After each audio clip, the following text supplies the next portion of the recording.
Iya, tidak menjadi ayah yang baik, tidak menjadi bapak yang baik, tidak betul. menjadi suami yang baik, itu ya ketakutannya. Betul. 35 sampai 44. Nah, cuma yang cukup menarik adalah kita yang punya porsi adik-adik yang kami menyebutnya 18 sampai 24 tahun itu cukup besar, Pak. Itu berarti dia laki-laki kepengen belajar nanti kalau jadi bapak. Betul. Itu yang akhirnya kami bikin satu hari khusus di mana kami menyebutnya itu hari adik-adik. Karena mereka sebenarnya, Pak, saat ini laki-laki itu sudah kesadaran mental health-nya sudah tinggi, Pak.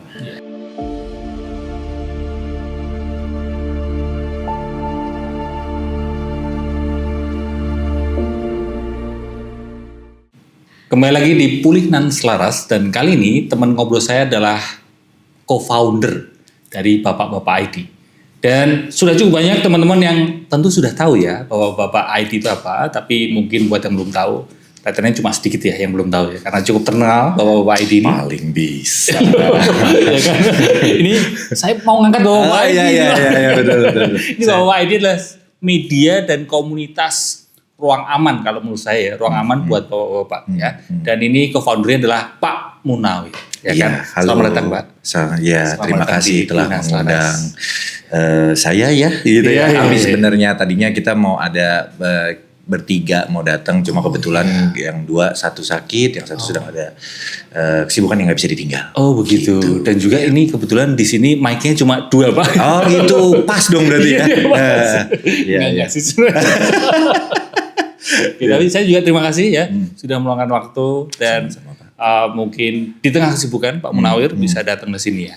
Sama-sama. Udah selesai nih Pak ya podcastnya? Udah ya. Alhamdulillah. Pak Yayo. Kok dipanggil? Mulai. Beneran ini ya jokes Bapak-bapak sekali. Ini Pak Munawir ini partner MC saya ya di event-event Bapak-Bapak ID kemarin. Betul, ya. Jadi host ya. Terima kasih sekali Pak Haji udah juga mau mengisi itu Pak.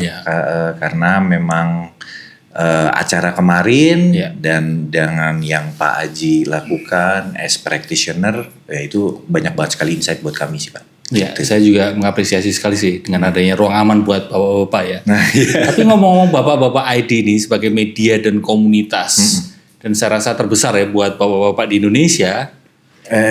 Insya Allah Pak, kita boleh mengklaim gitu nggak sih? Ya. Saya orang luar, boleh ya. Boleh aja. Sendiri kan kayak sombong banget. Iya gitu. Betul. Tapi kan saya sebagai orang luar, gitu. saya ngeliat wah keren gitu. Ini udah berapa tahun Pak berarti total? Kita postingan pertama itu ada di bulan Januari 2020. Jadi tahun ini kita sudah 5 tahun jalan. Sebelum pandemi berarti? Sebelum pandemi. Beberapa bulan sebelum pandemi? 1 bulan Pak. 1 bulan sebelum pandemi. Karena setelah 1 bulan itu Februari itu kan langsung diumumin kan pandemi kan. Nah terus lockdown dan lain-lain. Dan ya mungkin itu juga yang menjadi berkah kita Pak gitu. Karena kami memang media digital base-nya.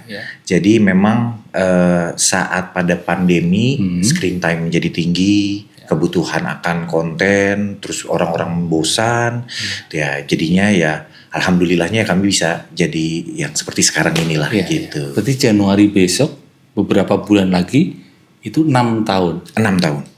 6 tahun Bapak ini. Makanya itu baru lucu-lucunya Pak. Lucu-lucunya tuh Pak. Iya. Udah mulai mikirin SPPSD. Udah 6 tahun. Nah, saya masih kepengin, saya penasaran sebenarnya. Saya kepengin tahu awal-awal bikin Bapak-bapak ID ini itu diawali apa? Maksudnya ada pengalaman apa atau momen apa yang bikin sadar bahwa kelihatannya Bapak-bapak ini perlu deh ruang aman gitu atau komunitas gitu. Oke. Yang mendasari awalnya itu adalah Pak, kami menyebutnya komunitas kami itu adalah Bapak-bapak tanggung nyebutnya Pak. Bapak-bapak? Tanggung, iya. Bukan tangguh ya? Tanggung. Kenapa tanggung Pak? Karena muda enggak, tua juga enggak. Gitu. Kami ada di umuran waktu itu fase di 30-an. Gitu. 30-an itu muda enggak, tua juga kayaknya belum. Oh iya. Secara jiwa sih masih pengennya muda terus. Pinggang aja nih yang mulai berasa gitu kan. Mulai encok ya Pak. Iya. Nah, terus kalau dari kami menyebutnya kenapa tanggung, kalau misalnya kita ngomongin dari pekerjaan juga kita di medium level gitu. Terus kalau untuk ngomongin kekayaan gitu, kayaknya kaya juga belum, kayaknya miskin amat gitu. Jadi artinya maksudnya kami on the medium level gitu, Pak. Nah, bapak-bapak tanggung ini sepertinya kami melihat bahwa tidak ada platform yang membahas bapak-bapak itu secara holistik, Pak. Adanya bapak-bapak, kalau kita ngomongin bapak-bapak di tahun itu, adanya tuh hanya komunitas yang berdasarkan hobi. Contoh? Bapak-bapak sepedahan, bapak-bapak lari, mancing. Iya. Banyak banget tuh, Pak ya. Terus bapak-bapak yang bulu tangkis dan lain-lain itu banyak. Tapi tidak ada yang ngebahas bapak-bapak yang pengen tumbuh. Kayak bapak-bapak yang pengen tahu literasi keuangan, kayaknya gue perlu tahu deh gitu. Karena banyak bapak-bapak yang saat itu kejebak investasi bodong, Pak. Gitu. Nah, berdasarkan pengalaman kami gitu. Jadi kami merasa bahwa platform untuk bapak-bapak as komunitas atau sebagai media yang bisa tumbuh bareng itu perlu ada. Dan akhirnya kami waktu itu kita kebetulan ada 6 orang. 6 orang. Bapak-bapak semua ya? Iya, bapak-bapak semua dan kebetulan seangkatan, Pak. Yang tanggung semua itu? Tanggung semua. Yang akhirnya kami meng-aim-nya juga adalah orang-orang yang seumuran kami. Gitu. Nah, jadi terus itu kejadian atau momen yang membuat 6 bapak-bapak ini sadar bahwa kelihatannya bapak-bapak ini perlu ruang aman ini. Betul. Terus awal mulanya gimana bikinnya? Apakah 6 orang ketemu? Yuk kita bikin. Sebenarnya nggak mungkin seperti itu kan. Siapa yang awal mulanya terus bikin akun, akun Instagram dulu kan? Akun Instagram, betul. Awal mulanya? Awal mulanya itu kita ada namanya Pak James gitu. Nah, jadi si Pak James ini kebetulan dia tertarik sekali untuk yaitu Pak literasi finansial. Gitu. Beberapa kali saya sempat lewat di lini masa saya akun Pak James. Pak James ya, dia tertarik banget itu. Dan kebetulan dia ketemu sama teman TK-nya. Teman TK-nya itu kebetulan adalah penggiat finansial. Terus akhirnya ketemu, kita bikin yuk akun yang ngebahas tentang finansial. Mulai finansial. Iya, tapi yang cukup menarik adalah karena kita tidak mengerti apa yang mau kita lakukan, kita riset. Dan ternyata dari akun-akun yang mengikuti akun-akun finansial, kayak waktu itu dulu kalau Bapak ingat zaman 2020 ada Joska, ada yang lain-lain lah ya gitu ya. Itu 80%-nya adalah perempuan. Jadi kita nggak paham nih, satu aja di rumah pusing, Pak, nggak ngerti maunya apa gitu ya kadang-kadang. Nah akhirnya kita kayaknya bikin sesuatu yang kita pahamin. Akhirnya bapak-bapak aja kita ngomongin gitu. Dan finansial menjadi salah satu kategori. Dan akhirnya waktu itu mengajak saya, karena kebetulan saya teman TK juga, Pak? Saya kebetulan sama si Pak James teman SMA. Itu ada SMA. Saya pikir teman TK. Ada yang teman PAUD, Pak? Tetangga dari kecil ada. Satu circle dia. Cerita bapak-bapak. Iya. Nah, jadi kalau ngomongin apa tadi kategori ngajakin saya karena saya sedikit banyak tahu tentang kesehatan, Pak. Kebetulan keluarga background dari kesehatan, terus saya kerja di kebetulan perusahaan farmasi. Gitu. Jadi kayaknya kita sharing-sharing deh gitu. Terus lulusan apa, Pak, dulu? Kalau lulusan sebenarnya HI, Pak, saya. HI. Hubungan internasional. Agak tapi kerjanya di farmasi. Farmasi sebenarnya gitu. Dan farmasinya pun juga sebenarnya sales and marketing sih gitu. Nah terus kita nge-share apa yang kita tahu aja, Pak, gitu. Lewat akun Instagram. Akun Instagram. Dan kita pengen bikin sebuah komunitas solid di mana bapak-bapak itu bisa ngomongin apa aja. Bisa yang tadi mungkin kalau definisi dari Pak Aji tadi adalah ruang aman. Karena tidak ada orang yang menilai ini adalah kumpulan bapak-bapak semua gitu. Kita waktu itu mungkin Bapak kalau ingat tahun 2020 itu banyak sekali bapak-bapak diidentikan tuh dengan genit. Seksis kalau bercanda. Kita ngomonginnya status janda kalau ngomong apa yang gitu ya. Terus bercanda yang menurut kami berbau porno jadinya. Jadi tidak etis gitu ya. Iya, yang menurut kami kayaknya ada bapak-bapak di mana yang bercandanya nggak kayak gitu.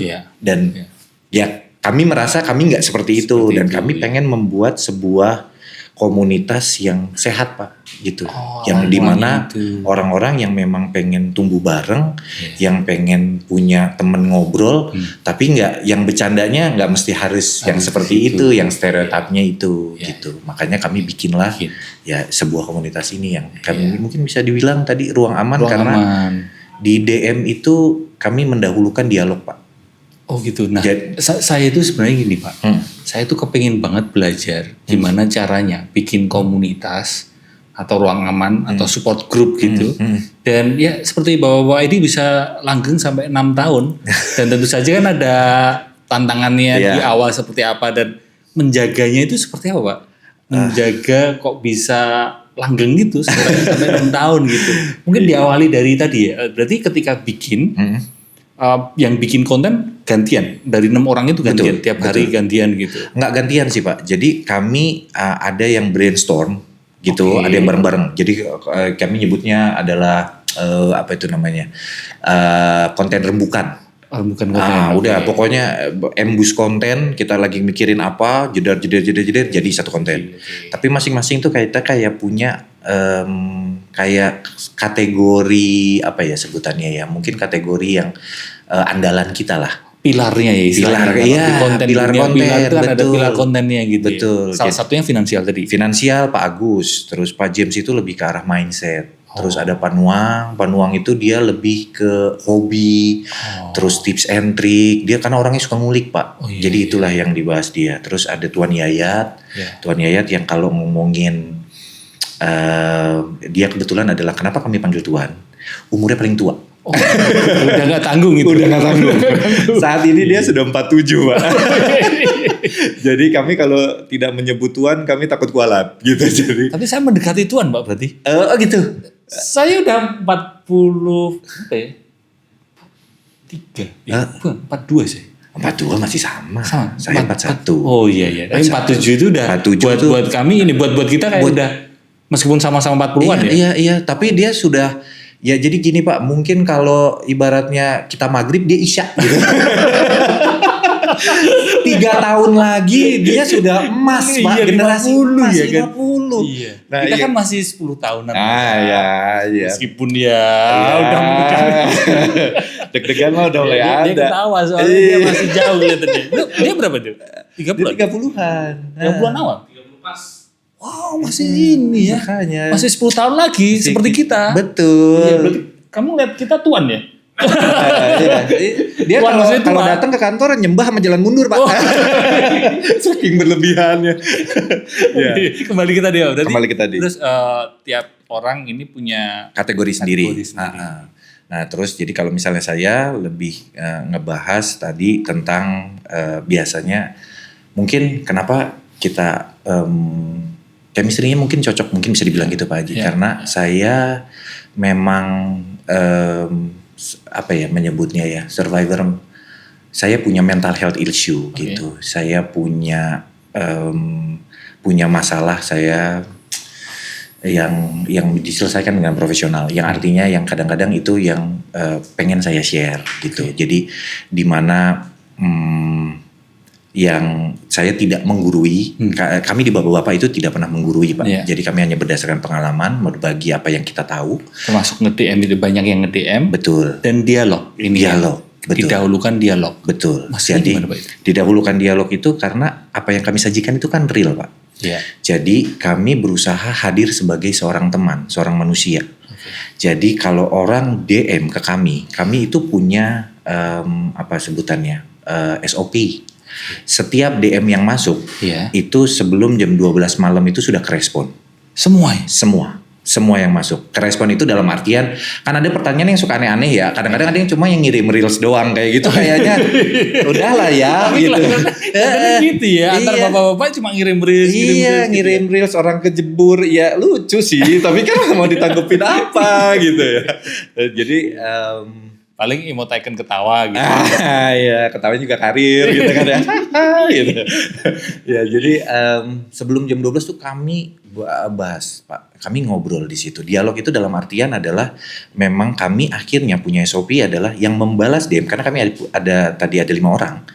Jadi setiap orang ini yang ngebales DM itu selalu dia dahulukan dengan nama. Kalau saya berarti Pak Munawir dalam kurung, berarti orang yang nge-DM itu sedang ngobrol dengan saya. Pak Munawir. Jadi saya teruskanlah ngobrolnya gitu. Dan terus kalau ada orang yang memang kalau ngobrolin finansial bertanyanya, maka biasanya kami oper ke Pak Agus.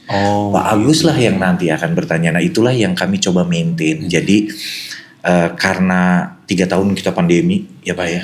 Jadi kami pengennya tuh punya komunitas yang bisa solid, yang bisa ketemu, bisa kumpul bareng, dan akhirnya salah satunya yang kemarin kita bikin event itu adalah salah satu pengejawantahan komunitas yang kita pengen punya yang bapak-bapak itu solid gitu. Ke beberapa kota ya kemarin Pak juga kan. Betul sama Pak. Brand besar juga betul.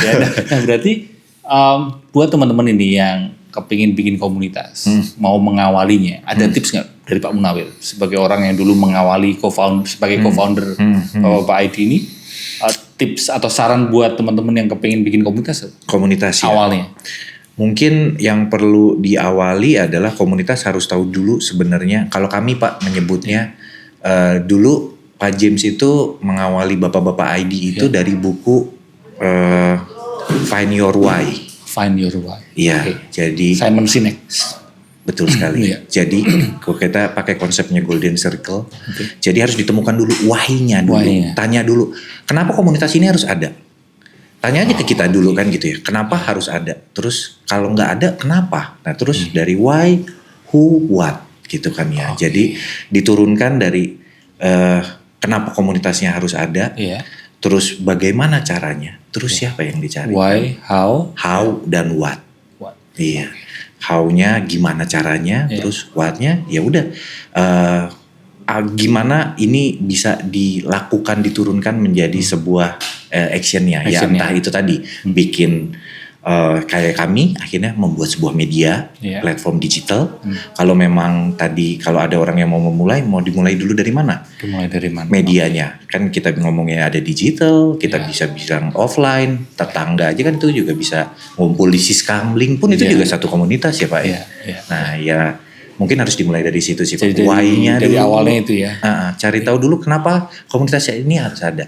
Seperti Pak Haji bilang, komunitas bapak-bapak yang pengen damai, let's say kayak gitu. Ya itu aja kan why-nya sudah ketahuan. Jadi pada saat mau diteruskan atau pada saat kita mencari, kadang-kadang kita suka lupa Pak. Pada saat sudah berjalannya waktu kan ya Pak ya. Lupa why kita kenapa. Coba diingat lagi dan itu akan lebih mudah buat kita meneruskan lagi sih. Gitu. Itu awalnya itu ya untuk mengawali komunitas. Tapi kalau untuk menjaga supaya komunitas ini bisa terus ada, bisa langgeng bahkan sampai 6 tahun dan mungkin akan terus bertambah kan Bapak ID. Apa Pak satu hal yang menurut Pak Munawir itu menjadi kunci menjaga komunitas? Menjaga komunitas. Sebenarnya kalau dibilang apakah dialog tadi, apakah kita perlu tekun dan sabar, konsisten untuk berinteraksi? Iya, konsisten berinteraksi karena itu kayaknya syarat utama ya Pak ya, komunikasi kan. Komunitas yang sehat adalah komunikasinya ya. Cuma kami kayaknya kalau saya mengklaim bahwa ini cara membuat komunitas yang baik, nah kami pun juga baru jalan Pak. 6 tahun Pak, itu udah lama. Oh itu udah termasuk lama ya? Gitu ya? Iya. Karena ada juga ya, barangkali cukup banyak yang baru jalan setahun, bubar gitu. Atau mungkin bahkan beberapa bulan. Atau ada juga gini Pak, ada yang saya amati ya, dari sudut pandang ilmu saya psikologi ya. Itu ada yang bikin komunitas, tapi justru terjebak dalam, dia membagikan infonya itu broadcast gitu. Jadi bukan interaksi. Karena ada dua pihak, ya kan? Nah, mestinya kan A dan B gitu ya. Si A ini yang bikin komunitasnya. Ngobrol atau menyampaikan informasi ke B sebagai membernya. Dan B juga bisa menyampaikan informasinya atau ngomong ke A kan. Itulah komunitas. Bahkan antar B ini juga saling berkomunikasi. Betul. Jadi ada 3 jenis komunikasi. A ke B, B ke A, bahkan antar B. Itulah komunitas. Betul. Tapi sebatas yang saya tahu ya, sebagian komunitas, nggak semuanya, tapi sebagian komunitas, dan akhirnya selesai komunitasnya karena hanya A ke B. Tok itu tok gitu. Nah, gimana caranya Bapak-Bapak ID bisa membangun komunikasi kedua si B ke A dan antar B ini kok juga bisa saling ngobrol gitu. Oke. Ya ini yang saya tidak tahu apakah ini bisa berlaku universal ya. Tapi yang kita ngomonginnya dari bapak-bapak aja Bapak ya, ID. gitu. Jadi kalau yang dialami bapak-bapak ID itu adalah yang pertama kami memang menentukan targetnya itu udah niche Pak. Bapak-bapak tanggung. Yang artinya kami punya satu kesamaan. Yaitu secara usia, terus gender gitu kan. Dan itulah yang kayaknya menjadi benang merah. Karena kalau kategori yang kita sajiin banyak. Jadi motivasi mereka follow bapak-bapak ID bisa karena tips and triknya, bisa karena humor, bisa karena yang lain-lain gitu ya. Dan yang kedua adalah tadi dialog Pak. Jadi bagaimana memang itu perlu waktu. Itu perlu apa konsisten. Ya namanya? Iya, konsisten dan perlu waktu yang apa ya sebutannya, kita mengalokasikan waktu cukup banyak gitu ya artinya ke sana. Jadi di awal dulunya juga enggak terus langsung seperti itu ya Pak ya? Enggak. Ya sebenarnya kalau dari awal kita sudah mengkonsepkan Pak. Kita kalau misalnya dia bilang dari awal sebelum kita bikin akun ini, kita sudah mengkonsepkan itu. Yang kita tuju siapa? Makanya tadi itu yang kita aiming adalah bapak-bapak tanggung. Dan karena kita ngerasa kayak kok kalau kita ngomongin perempuan punya platform banyak, ibu dan anak kayaknya banyak gitu, Moms Daily dan segala macamnya ya gitu ya. Tapi tidak ada yang ngomongin bapak-bapak yang kecuali kalau kita ngomonginnya komunitas yang berdasarkan hobi. Nah akhirnya kita aim lah ke sana.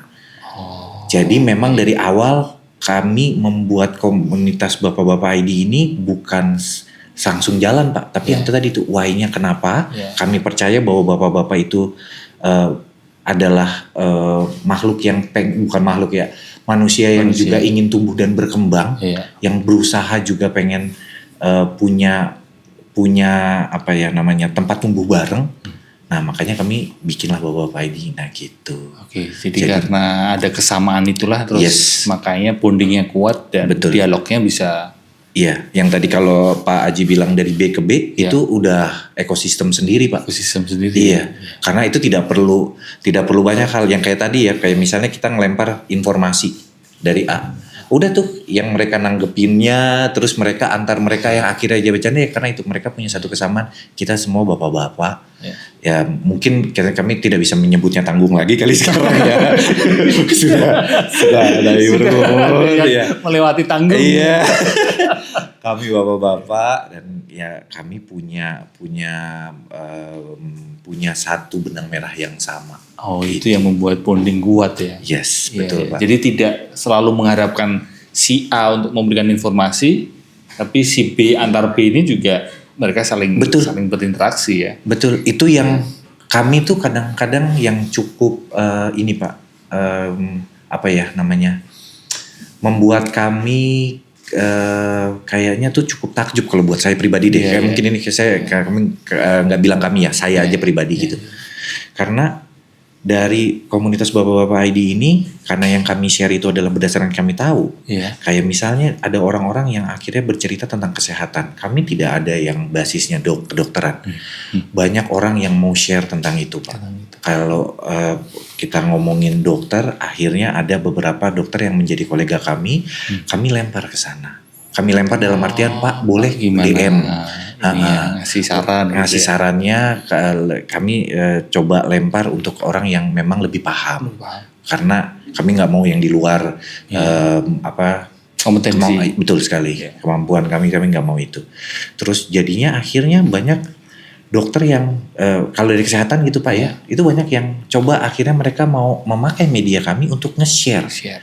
Karena kami punya cukup, ya itu tadi komunitas yang cukup solid gitu, yang saling membantu, yang ada dokter anak, ada dokter ginjal, ada yang spesialis Pak Aji yang terus ada kesehatan mental, Pak Kunto waktu itu kita sering sekali ngobrol segala macam. Kami sering share kayak gitu Pak. Jadi memang yang akhirnya terbentuk yang tadi Pak, bapak-bapak itu adalah seorang manusia yang pengen belajar dan berkembang bareng-bareng. Ya. Jadinya ada orang yang pengen share dan ada orang yang menerima. Gitu. Ya, interaksi antar P ini memang tidak semua komunitas bisa terjadi ya, interaksi antar P gitu kan. Dulu saya juga bikin Pak komunitas, tapi selesai Pak, berhenti Pak. Karena mereka terlalu mengharapkan saya yang menjawab.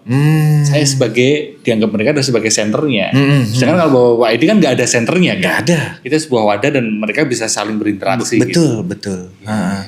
Jadi tidak ada yang paling jago gitu, tidak ada yang paling itu, semua share. Apalagi kalau misalnya mungkin kita ngomongin parenting Pak, atau nggak usah parenting deh, relationship gitu ya, hubungan dengan pasangan. Hubungan dengan pasangan itu, pernikahan itu kan sebenarnya kalau dibilang buku banyak gitu ya Pak ya. Tapi sebenarnya kalau kita baca semua buku pun kayaknya juga nggak bakal ngerti juga gitu. Bingung juga. Iya, terus belajar terus gitu. Yang akhirnya yang kita share adalah pengalaman di sehari-hari yang dialami di share di situ ya. Oke. Tentang stigma laki-laki, ya kan? Udah berat banget nih.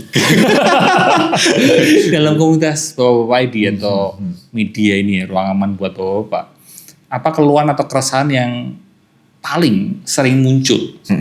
Ya, keresahan atau mungkin penat di hati yang sering muncul diutarakan oleh Bapak-Bapak.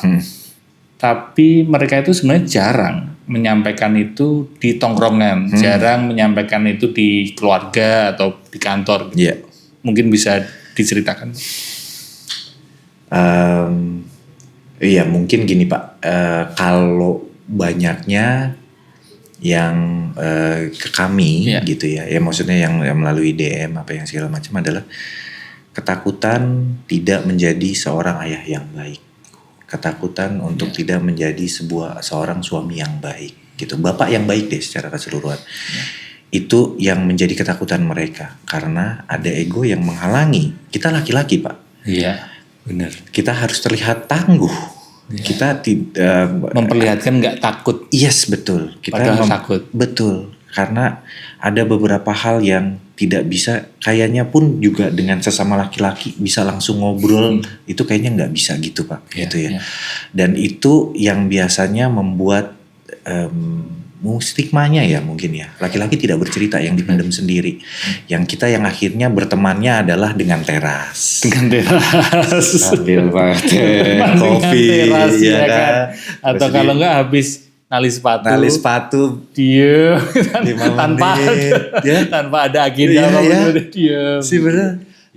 Kita masuk parkiran di mobil, mesin dimatiin 5 menit kita diam ya. Nyampe rumah ya kan, rumah semuanya udah turun di mobil Terus belum lama ini juga ada yang ini sharing di threads Pak. Jadi gini, ini ada istri dia perempuan gitu yang dia bilang gini, aku bersyukur selama ini itu aku tuh selalu di drop dulu di lobi sama suamiku dan suamiku yang baru nyari parkir. Pada reply bapak-bapak, ya memang bapak-bapak seperti itu karena biar ada waktu biar ya kan, drop dulu istrinya di lobi.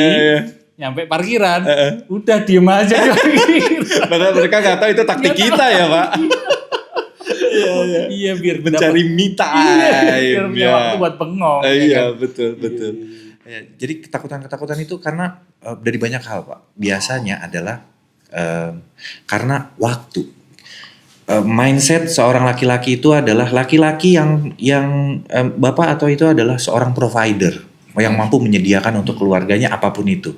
Kalau menurut kami tidak hanya sekedar ekonomi kan, cinta, kasih sayang, tempat untuk orang bergantung ke kita, karena kita sebagai seorang kepala keluarga pastinya ada keinginan bahwa ya kita dibutuhkan, itu juga pasti kayaknya, saya nggak tahu apakah itu manusiawi atau enggak ya, tapi kalau saya pribadi saya merasa seperti itu. Jadi dari beban-beban inilah yang akhirnya kebanyakan kami menciptakan DM karena memang personal Pak. Bapak boleh cerita apa aja di situ, tidak ada yang menghakimi Bapak, tidak ada yang tahu siapa Bapak, karena saya pun juga anonimus sebenarnya, ini karena muka aja ya. Tapi nama saya yang kami pakai dulu adalah, kenapa namanya Munawir bin Sabin, Yayat Plafon, James, John Markus. Terus ada. Itu bukan nama asli, Pak? Bukan nama asli. Karena kami pengen orang konsentrasi ke kontennya. Bukan ke orangnya, bukan siapa yang ngasih tahu, tetapi ke kontennya. Dan orang bebas secara anonimus mau ngomong apa aja di komunitas kita aman. Apapun itu. Dan kebanyakan laki-laki ya itu tadi mungkin ada perasaan khawatir, takut dijudge. Ya. Akhirnya mereka banyak bercerita di DM, Pak. Kami ya itulah hidup di DM-nya itu. Ya, dan keresahan yang sering diceritakan yang selama ini mungkin ini ya banyak laki-laki, banyak bapak-bapak tidak berani untuk menceritakan adalah ketakutan. Iya, tidak menjadi ayah yang baik, tidak menjadi bapak yang baik, tidak betul. menjadi suami yang baik, itu ya ketakutannya. Betul. Pembagian waktu, ya maksudnya dari situ turunannya jadi banyak kan Pak ya, ya ekonomi, waktu, segala macam gitu. Terus gimana tips and triknya, anak saya tidak dekat dengan saya, yang kayak gitu-gitu tuh banyak sekali Pak gitu. Selama ini bisa dikatakan tantangan besar bikin bapak-bapak ID apa? Maintain pastinya. Sebagai co-founder ya kan? Sebagai co-founder dari awal ya. Ini udah 6 tahun, hampir 6 tahun ya memaintainnya ya. Maintain. Di sisi apa yang susahnya? Karena tiap hari bikin konten kah? Atau iya, salah satunya. Kami takut tidak relevan lagi Pak. Kami punya khawatir kami tidak relevan lagi karena sekarang Gen Z sudah menjadi seorang bapak juga. Pasti sudah ada beberapa Gen Z yang sudah menikah gitu. Gapnya mungkin apa yang kami sampaikan mungkin akhirnya yang itu yang tidak menjadi apalagi ya tidak cocok lagi lah gitu dengan apa namanya zaman sekarang betul gitu ya? betul itu yang jadinya itu yang menjadi tantangan buat kita yang akhirnya kami juga akhirnya belajar terus juga sih berusaha bahkan bukan hanya media ini maaf tadi saya potong ya Bapak bukan hanya media bertambah usia dan muncul ketakutan tidak relevan, bahkan kita sebagai personal pun ngerasa gitu nggak sih Pak? Itu betul nambah usia itu kayak katanya ketakutan besar sebagai manusia adalah bangun pagi terus tiba-tiba merasa kok udah gak relevan lagi ya? Nakutin gak sih Pak? Lihat berita atau ngeliat sosial media, kok gak relevan ya sama aku ya? Itu nakutin Pak ya? Betul Pak. Apalagi kita yang sudah di kepala 4. Wow, itu udah wah ini. Umur 30 belum ngasain dia masih relevan. Dia bisa ngikutin tren-tren itu masih bisa ya? Betul ya itu Pak. Lu udah ngerasain apa ya? Udah ngerasain banget Pak. Apalagi di mana kayak kebetulan kantor itu ada beberapa orang anak-anak yang Gen Z kan. Gen Z, Wah itu mereka pintar-pintar gitu ya. Dan cepet banget dia. Iya cepat sekali. Teknologinya juga savvy banget gitu. TikTok, joget-joget, terus gitu. Mungkin celetukan-celetukan yang baru ngetren gitu kan. Betul gitu. Saya dengan anak saya juga itu juga udah berasa. Wah ini. Kalau Munawar juga gitu ya. Iya betul Pak. Itu ketakutan dan ya memang akhirnya ya terrefleksi. Ya bukan terrefleksi ya. Mungkin yang itu yang jadinya di media itu kami berusaha untuk bisa tetap relevan. Gimana cara mengatasinya Pak? Maksudnya biar tetap bisa relevan, tapi apa upaya konkret yang dilakukan Bapak ID supaya bisa relevan? Yang kami yang pastinya terus belajar gitu ya. Terus yang kedua adalah kami mencari insight baru untuk karena kan follower itu akhirnya banyak yang tadinya belum menjadi bapak-bapak sekarang sudah menjadi bapak-bapak 6 tahun mungkin mereka kemarin masih kuliah sekarang sudah menikah gitu. Nah itu kami berusaha untuk mencari tahu apa yang mereka butuhkan, apa yang mereka pengen tahu dari kita, apa yang bisa kita provide. Jadi gitu sih Pak. Jadi memang berarti nanya riset. Nanya ke bapak-bapak Gen Z itu. Salah satunya kami ada riset internal Pak. Jadi ada sebutannya kayak market intelligence-nya dari kami. Follower kami tuh sekarang tuh seperti apa sih? Apa yang mereka butuhkan? Konten apa yang mereka cari? Nah kami ada itu dan ada beberapa medianya juga Pak. Salah satunya adalah ya tadi dengan kita ketemu offline dengan bapak-bapak yang Gen Z kami sering bertukar pikiran. Terus kami share apa sih yang mereka mau dari sebuah media gitu. Jadi itu banyak insight Pak yang akhirnya kita masuk. Cara mengatasi tantangannya adalah dengan salah satunya juga ini ya. Ayo gabung ini bapak-bapak Gen Z. Betul. Kalau sekarang ini posisi bapak-bapak ID usia bapak-bapak yang banyak follow bapak ID usia berapa? Saat ini masih yang pertama itu adalah di 25 sampai 34 tahun. Nah, itu yang pertama. Yang keduanya dari 30 ke atas atau ke bawah? Oh, ke atas dulu. Tentu saja ke atas ya. Iya. Ke bawah belum jadi bapak-bapak. Iya. 35 sampai 44. Nah, cuma yang cukup menarik adalah kita yang punya porsi adik-adik yang kami menyebutnya 18 sampai 24 tahun itu cukup besar, Pak. Itu berarti malah dia laki-laki kepengen belajar nanti kalau jadi bapak. Betul. Itu yang akhirnya kami bikin satu hari khusus di mana kami menyebutnya itu hari adik-adik. Hari adik-adik. Jadi belum bapak-bapak, laki-laki dan belum jadi bapak-bapak. Yang kami sajikan adalah konten-konten yang sifatnya wejangan, Pak. Jadi kalau kita kebayang bahwa kalau ngomongin adik-adik itu yang pasti mereka biasanya tentang romance, karir, terus mindset. Nah, itulah yang coba kita sajiin. Contohnya adalah konten yang paling works itu, ya mungkin bukan paling works ya. Yang sejauh ini works adalah apa yang tidak kami lakukan, yang kami sesali pada saat umur 20 tahun misalnya. Itu. Jadi kami nge-share itu yang harusnya ini dilakukan. Nah, itu buat mereka dan itu works gitu. Ya, itu penting ya, sangat bermanfaat buat mereka. Apalagi zaman sekarang kan. Laki-laki generasi sekarang mungkin perlu saran lah dari laki-laki dari bapak-bapak yang sudah pernah mengalami 20 tahunan, 20-an tahun gitu. Ya, maksudnya usia 20-an. Sudah melewati itu. Dan banyak penyesalan. Nggak tahu kalau Pak Aji ya. Kalau saya sih banyak penyesalan. Tentu saja. Sekali gitu. Apa dulu tidak menggunakan waktu sebaik mungkin gitu-gitu kan. Ternyata waktu cepat sekali. Cuma yang membedakan kami adalah kami mencoba membuat sebuah konten yang rumit jadi sederhana, Pak.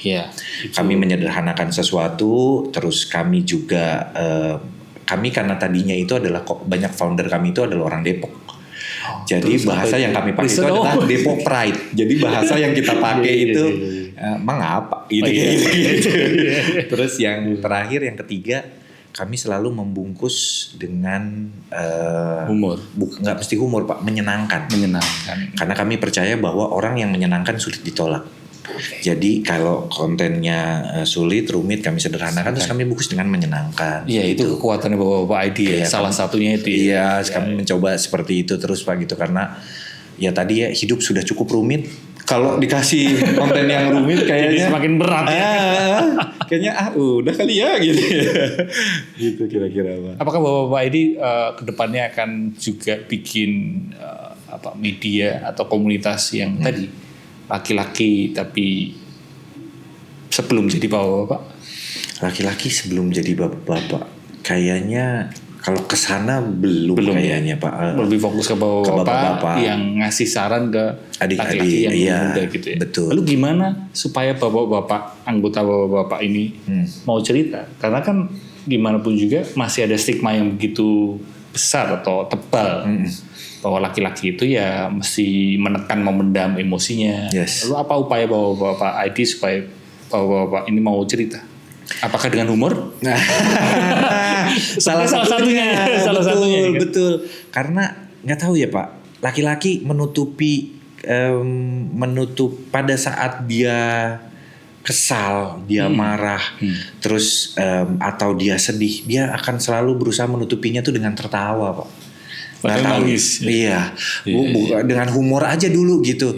Kayak apalagi di tongkrongan, Pak ya. Betul. Iya, lu sedih banget begini, terus si humor jadi tertawa, ya udah gitu. Jadi memang tidak terbiasa untuk menceritakan. Dan biasanya laki-laki itu berceritanya setelah masalahnya selesai. Betul. Pas ada masalah, pas momen ada masalah, diem, Pak. Berbeda dengan perempuan. Kelihatannya ada kecenderungan perempuan itu Iya. Ada masalah. Betul. Bisa menceritakan bahwa sedang ada masalah. Kalau laki-laki kalau udah selesai masalahnya baru cerita ke teman-temannya, teman-teman laki-lakinya. Dan itu pun juga dibungkus humor gitu. Iya, betul. Ya mungkin itu kayak mekanisme diri kita kali ya, Pak ya. Karena yang dibentuk dari zaman kita kecil kita, kultur kita adalah laki-laki itu yang seperti itu gitu.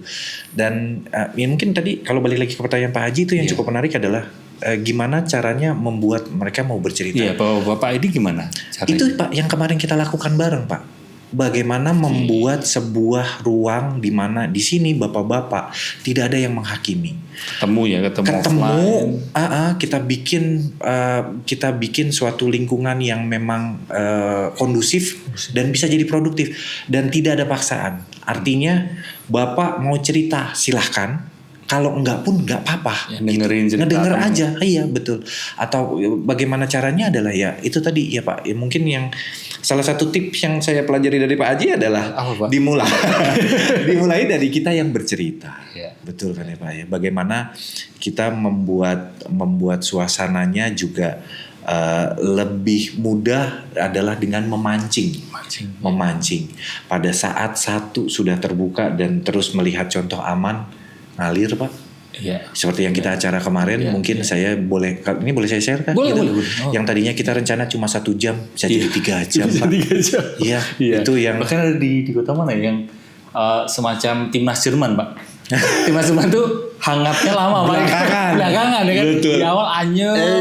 Jogja itu kan. Jogja itu. Jadi ketika satu orang cerita, bapak satu cerita, bapak dua cerita, sekarang kan jadi di tengah akhir itu jadi baru hangat. Betul. Dan yang pasti Pak, yang membuat orang mau bercerita adalah kita kayaknya secara naluriah bisa tahu apakah ini orang tulus atau tidak Pak. Iya. Dan orang ini mau mendengar atau tidak gitu ya. Jadi pada saat kita sudah memposisikan diri menjadi orang yang mau mendengar, tidak adu nasib yang seperti itu ya. Jadi kalau ada orang cerita kayak lo masih enak gitu lah gua gitu ya. Orang-orang yang mendingan kamu mendingan kamu gitu. Nah, dengan kondisi di mana orang itu tulus mau mendengarkan, terus ya bisa bercerita, mereka mereka bisa melihat bahwa ini gua aman cerita. Oke. Karena mereka menciptakan ruang atau lingkungan aman itu Pak ya? Betul. Karena mereka gimana Pak? Karena mereka sebenarnya Pak saat ini laki-laki itu sudah kesadaran mental health-nya sudah tinggi Pak. Itu yang saya alamin dari DM. Benar. Dari orang-orang bahwa dengan era informasi bahwa mereka paham bahwa bercerita atau mental health itu adalah sesuatu yang sebenarnya esensial. Tapi mereka bingung kemana. Mungkin itu aja ya yang saya melihatnya itu. Karena masih ada yang menghalangi, yang bloknya adalah gue bercerita, gue dicas nggak? Gue bercerita. Kalau kita Pak, kadang-kadang kalau laki-laki di tongkrongan, kalau kita bercerita malah dicengin. Cengeng gitu. Lu gitu. Gondrong doang gitu. Iya benar. Maaf. Saya juga relate kan kalau di tongkrongan teman-teman itu kadang kan gitu. Saya jadi enak nih. Atau kadang cuma tinggi gitu kan, badannya aja yang besar. Betul. Tapi menye-menye lah gitu kan. Iya gitu. Jadi hal-hal yang kadang-kadang tidak sensitif ya. Benar, gitu. Nah jadi kan itu membuat orang punya mental block Pak. Tapi kalau saya lihat yang berdasarkan kita kemarin bahwa orang-orang sudah sadar, bapak-bapak terutama sudah sadar bahwa mental health penting, mindfulness, menjalani hidup itu dengan tenang penting. Jadi perlu lingkungan aman itu Pak ya. Betul. Kalau kembali ke tadi Pak tentang humor tadi. Kadang kan ada ya bapak-bapak atau laki-laki yang kebablasan humornya, ya kan? Nah, gimana menyeimbangkan saya humor? Satunya tadi Pak. Jadi langsung canggung. Kan tadi kita juga udah. Nggak perlu ya kan ada humor. Tapi kan ada laki-laki yang kebablasan humornya. Dan bahkan ada beberapa temen ya yang tiap nongkrong ketemu itu hore banget Pak, humor banget gitu. Tapi ternyata dia berusaha self harm, menyakiti dirinya sendiri ya kan. Jadi ternyata topeng clown atau badut itu yang ketawa terus itu belum tentu laki-laki itu yang tertawa terus itu atau suka komedi itu bisa jadi dia juga mengalami. Gimana upaya dari bapak-bapak mungkin ya menyeimbangkan antara humor dengan percakapan yang sebenarnya atau topik yang sebenarnya cukup serius gitu. Apakah dari konten ada komposisi? Iya. Enggak 100% humor. Enggak 100% Pak. Jadi humor itu di kami itu adalah salah satu kategori saja. Tapi yang tadi yang mungkin di awal kita cerita Pak, bahwa ada banyak kategori atau pilar konten yang kami sajikan. Jadi kami kalau pilar konten itu ada 4 kami Pak. Inspiring, to inspire, to entertain, to educate. Ini nggak apa-apa kan? Di sharing nggak apa-apa kan? Nggak apa-apa, nanti ikut kelas kami ya. Oh iya. Nggak apa-apa dong. Ya Bapak saling bantu Bapak. Betul kan? Kami berbagi, tidak ada isu dengan itu Pak. Jadi kami senang sekali, malah ada orang yang terinspirasi lebih senang lagi gitu. Iya. Apa jadi, itu pertama tadi? To inform, informasi, to inspire, to educate, to entertain. Saya pikir semuanya pasti ada humornya gitu, enggak ya? Nah, kami bungkusnya dengan cara yang menyenangkan, tapi tidak mesti harus humor, Pak. Yang menyenangkan yang balik lagi tadi, Pak, dekat. Ya. Jadi tidak menggunakan bahasa yang rumit, dekatnya. Terus kayak misalnya menggunakan perumpamaan dengan hal yang sebenarnya agak sedikit nyerempet ke arah lucu gitu, tapi bukan humor yang slapstick, bukan humor yang seperti itulah gitu. Jadi humor itu kan juga ya sebenarnya ringan ya, betul. Kontennya ringan kalau saya lihat Bapak gitu ya. Dan menurut kami ya itu tadi ada menyeimbangkan, kalau memang to entertain, memang harus humor. Ya humor kita gitu. Kita menyajikannya ya memang sehumor-humor yang menurut kita lucu, tapi ya menurut orang kayaknya mungkin belum tentu gitu. Menurut kita lucu gitu. Tapi yang lainnya ya kita bungkusnya ya itu tadi ada batasannya, Pak. Kayak mindset itu jelas tidak bisa humor, tapi kami menyajikannya dengan cara yang mudah, ringan. Ya. Kayak pemilihan judul gitu, itu pun juga yang kami pilih juga adalah hal yang memang menjadi gennya kita lah gitu Pak. Itu jadi, cara menyeimbangkannya betul. Kalau ngomongin support group ya di bapak-bapak ID ini, jadi ruang aman buat bapak-bapak. Apa hal kecil yang mungkin banyak orang menganggap itu sepele, tapi justru hal kecil itu Pak Munawir rasa itu paling berdampak buat para bapak. Apa itu? Mendengar, Pak. Menjadi seorang pendengar itu yang kami rasa itu yang jadi kunci ya. Berarti hal kecil itu adalah didengarkan. Pak, didengarkan itu adalah hal kecil yang ternyata berdampak buat para bapak ya. Betul. Ya kalau misalnya kita berlaku kebalikannya adalah kalau kita sebagai orang, ya ada orang yang orang yang kita tidak tahu masalah apa yang dihadapin kan Pak ya. Pada saat dia mau bercerita didengerin Pak gitu. Buat kami bapak-bapak itu kayaknya itu sudah cukup, dan itu yang salah satu hal yang paling penting ya kalau buat kami itu adalah didengerin dan dengerin itu tadi. Betul. Kan selama ini kan interaksinya kan seringkali lewat DM ya atau lewat teks. Iya. Gimana Pak Munawir dan Bapak sebagai orang yang membaca itu dan saudara kan mengatakan, ceritamu itu aku dengerin loh. Tapi kan itu lewat teks Pak. Iya. Atau contoh seperti apa? Mungkin ada contoh, ada yang. Oke. Kalau kami Pak sepatuku hilang misalnya. Sepatu hilang.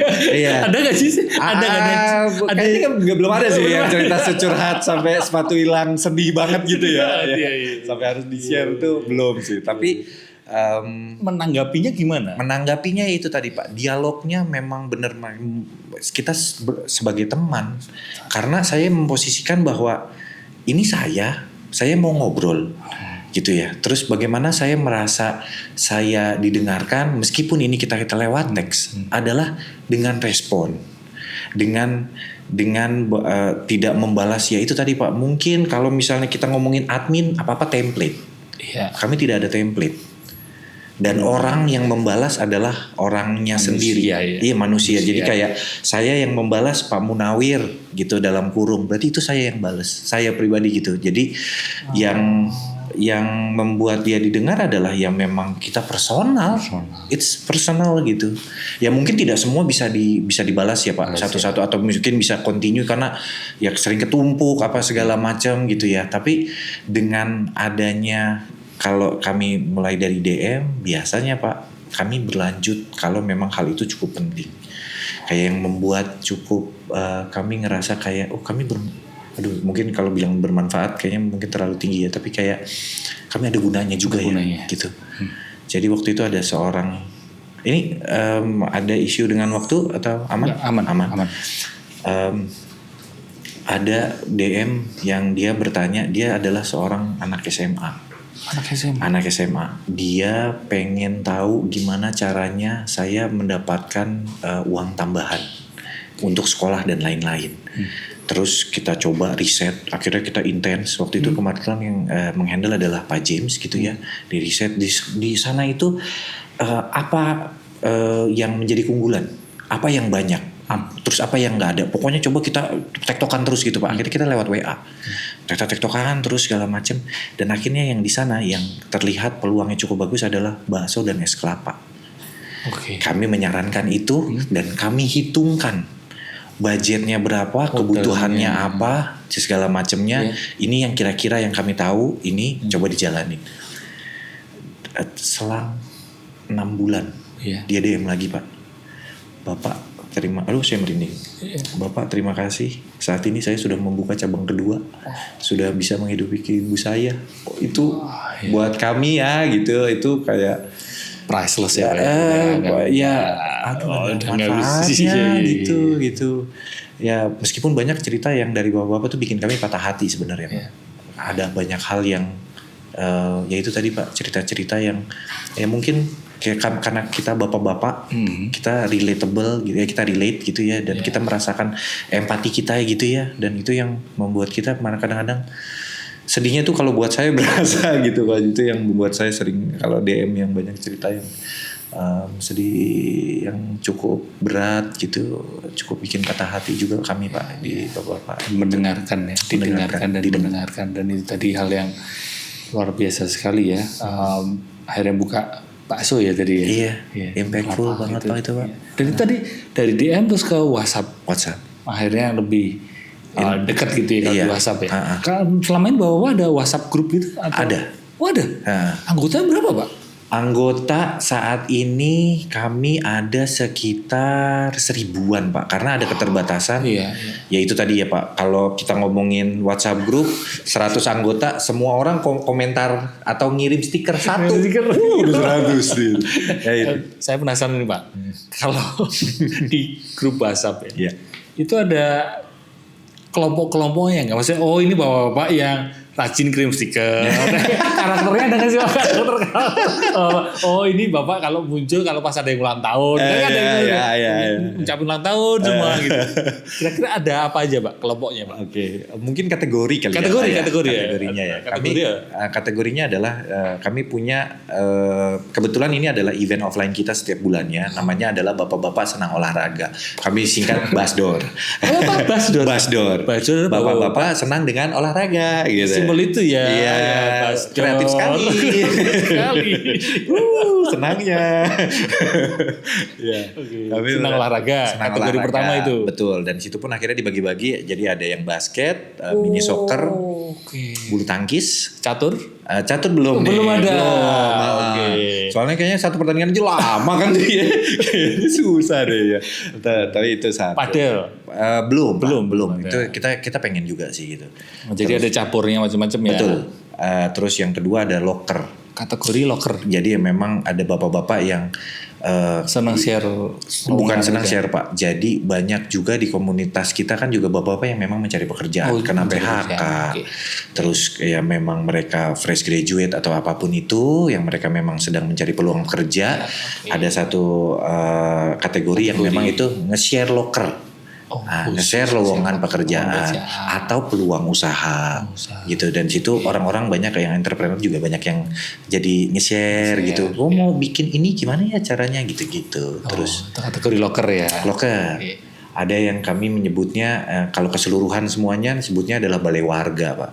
Balai warga itu siapapun boleh siapapun di situ. Iya, siapapun boleh masuk di situ kecuali mohon maaf karena ini ditujukan ya bapak-bapak. Karena akhirnya kita sortirnya agak susah nih. Ada ibu-ibu yang join? Iya. Nah ini cukup menarik Pak. Nah di bapak-bapak ID followersnya 40% itu adalah perempuan. 40% perempuan. 40% perempuan. Yang Kenapa ya, Pak? pertama kami berpikir, wah ini problem nih gitu kan. Nah tapi akhirnya kami mencoba bahwa ini orang-orang yang retain, artinya memang ada konten kami yang bermanfaat kan buat mereka, yang akhirnya mereka mengikuti kami terus gitu. Dan akhirnya kami bikin hari khusus, ya tadi ada adik-adik, yang sekarang ada namanya untuk perempuan atau istri. Kami menyebutnya kamistri. Kreatif sekali. Kreatif sekali. Jadi tadi yang olahraga ini kamistri. Jadi ini kan hari Kamis. Setiap hari Kamis. Yang kami sajikan adalah konten-konten tentang relationship, parenting, atau kadang-kadang apa yang kode-kode yang dari sudut ibu yang kami coba share, yang gitu-gitu. Yang kebanyakan itu yang akhirnya, kenapa kami bilang ini good problem? Karena ternyata orang-orang yang aktif dalam komen, dalam nge-share atau apapun itu adalah ternyata perempuan. Iya, lebih aktif mereka. Dan akhirnya ya kami maintain aja gitu, ya udah kami coba embrace 40%, Pak. Banyak 40 iya banyak, Pak. Yang itu yang akhirnya kalau salah ngomong dirujak habis. Ya, good problem sih pada akhirnya. Menarik sekali ya, seru ya. Ini kalau kembali ke bapak-bapak tadi, kan ada Gen Z, ada milenial, betul ya kan? Dan tentu ada yang lebih tua lagi, atau Gen X ya. Iya. Sebelum Y kan, bahkan mungkin ada Boomers. Boomers ada ya, Pak. Ada ya. Nah, apa yang paling membedakan antara bapak-bapak zaman dulu atau zaman Pak Munawir, milenial, dengan kita sudah bisa dikategorikan dulu ya. Oke. Iya. Dan dengan bapak-bapak zaman sekarang. Bapak-bapak zaman sekarang yang membedakan kita dan dulu adalah mungkin adalah masa kecilnya kali ya, Pak ya. Iya. Masa kecil kita apa itu? dibentuk dari bapak kita yang punya pengetahuan atau itunya yang terbatas karena sumber informasi terbatas. Yang akhirnya yang mereka parenting yang baik menurut mereka, yang kayaknya itu yang akan membentuk kita kan saat ini. Parenting VOC ya. Betul, VOC garis keras. Ya, yang itu yang akhirnya membentuk kita. Dan yang saya lihat yang paling berbeda adalah sekarang sumber informasi untuk anak-anak yang Gen Z gitu ya, bahwa kita yang sudah menjadi bapak-bapak atau bapak-bapak baru yang sekarang ini adalah informasi banyak banget. Yang membedakan adalah dulu kita kesusahan dan mungkin sumber yang bisa kita ambil itu hanya dari buku atau dari pengalaman orang lain saat ketemu. Sekarang mereka bisa dapat dari mana aja, internet dan segala macam. Sehingga itu membuat karakternya sebenarnya adalah mereka tuh sebenarnya terlalu banyak informasi, jadinya kadang-kadang bingung memilih yang mana yang benar, apa yang terbaik, apa bias gitu kadang-kadang gitu ya. Dan itu yang membuat karakter mereka akhirnya banyak mencoba sesuatu. Kalau kami melihatnya ya, kalau saya melihatnya pribadi. Saya melihatnya adalah mereka akhirnya mencoba yang ini pas nggak buat anak saya, ini pas nggak buat anak saya gitu. Dan terus banyak pilihan ya sekarang. Banyak pilihan sekali, betul. Dan banyak orang-orang yang sudah membagikan itu dan yang akhirnya kami melihatnya bahwa yang membedakan yang benar-benar itu adalah kalau yang positifnya adalah kemampuan mereka atau kemauan mereka untuk berubah menjadi lebih baik, Pak. Justru lebih besar. Dibanding zaman dulu. Iya, gitu ya. Karena ya ada yang mungkin yang kebentuk kita dari kecil yang agak susah dihancurkan barriernya gitu ya, Pak ya. Tapi kalau tantangannya, Pak, tantangan terbesar bapak-bapak zaman sekarang apa? Bapak-bapak Gen Z yang follow bapak-bapak ini apa tantangan? Ya besar? Itu tidak bisa menentukan karena saking banyaknya informasi, mereka bingung, Pak.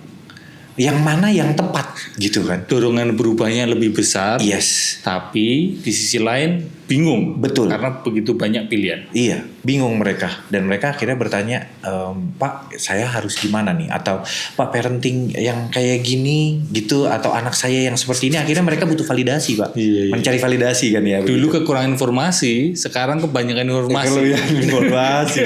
Dan bingung mana yang kayak parenting yang tepat. Betul. Karena dari mereka juga yang akhirnya kan ya ada secara metode mana yang paling tepat. Akhirnya yang jadi kuat-kuatan. Ada yang akhirnya yang saling mempengaruhi yang gitu. Bahkan bukan hanya parenting ya, menjadi suami yang baik, atau menjadi laki-laki yang baik pun juga jadi bingung. Betul, gitu. betul, kebingungan Pak. Terlalu banyak informasi menurut saya sih, itu juga yang menjadi tantangan untuk memilih yang mana yang paling tepat, mana yang paling pas, yang mana yang paling oke untuk dirinya, itu yang menjadi tantangannya. Kalau diberi kesempatan ngasih satu saran buat menguatkan sama bapak-bapak, apa dari Pak Munawir? Saran ya, kalau saya Pak, bapak-bapak bersatu tak bisa dikalahkan. itu semboyannya semboyan waktu event kemarin. Bapak bersatu tak bisa dikalahkan. Karena maksud saya gini, bapak-bapak kalau kita ngomongin tadi tidak bisa berdiri sendiri. Jangan semua itu bapak bawa sendiri, yang bapak yang ingin tidak sendiri gitu ya. Tidak terlihat lemah ya. Tidak, ya mungkin ada saatnya, pastinya kita terlihat itu pasti ada porsinya. Tapi balik lagi Pak, dengan adanya bapak-bapak yang sepaham, bapak-bapak yang sama-sama mau bareng, ya ikutlah Pak, kita maju bareng, kita jadilah bapak terbaik versi ini. Be the best version of yourself. Bapak terbaik, versi terbaik dari buat dirinya sendiri. Ya karena jangan membandingkan dengan orang lain. Ini juga itu yang cukup menarik Pak. Apakah bapak-bapak yang sekarang selain kebingungan tantangannya adalah mereka sering membandingkan diri dengan orang lain, dengan bapak yang lain. Betul, dari keberhasilan, dari segala macam, dan itu cukup stressing kan, gitu ya. Nah, yang tadi balik lagi adalah jangan bandingkan dengan orang lain karena orang pace-nya beda-beda. Ya singkatnya adalah ya itu Pak, kita saling membantu, bapak bantu bapak. Dan saya yakin kita bisa dengan organisasi yang paling kecil adalah rumah tangga. Rumah tangga berubah. Nanti ini cita-cita banget ya Pak ya. Dari rumah tangga berubah, bisa jadi lingkungan berubah, kantor berubah, negara berubah. Mungkin kita bisa merubah dunia Pak. Bapak-bapak, yang sekarang yang saya rasa dengan bersatu dan tumbuh bareng, ya kita bisa merubah banyak hal yang jadi jauh lebih baik. Gitu sih Pak. Sepakat, saya setuju. Saya support. Setuju. Kalau bersatu tak bisa dikalahkan. Jadi